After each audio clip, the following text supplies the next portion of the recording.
Welcome to Samba Samba. Enjoy the video. You start by locking down where official mail will go. Update USP's forwarding right away and confirm the effective date.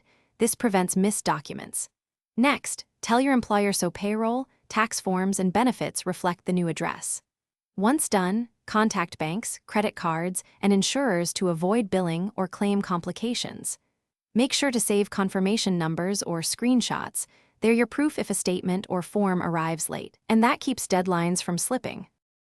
After essentials, handle official records that affect legal status and services.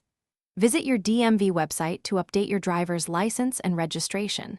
Some states require an in-person visit within a specified window. Next, file IRS Form 8822 if your move affects tax correspondence, and confirm any state tax agency requirements. Also update utilities, internet, and voter registration so bills, ballots, and emergency notices reach you.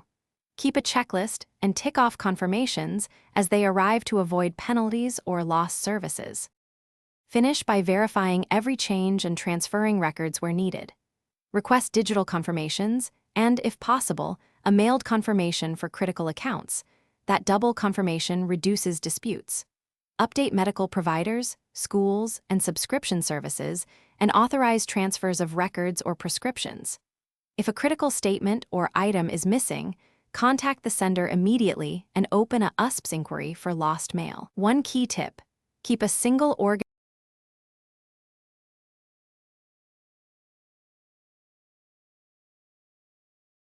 Thanks for watching. Consider subscribing if we helped you.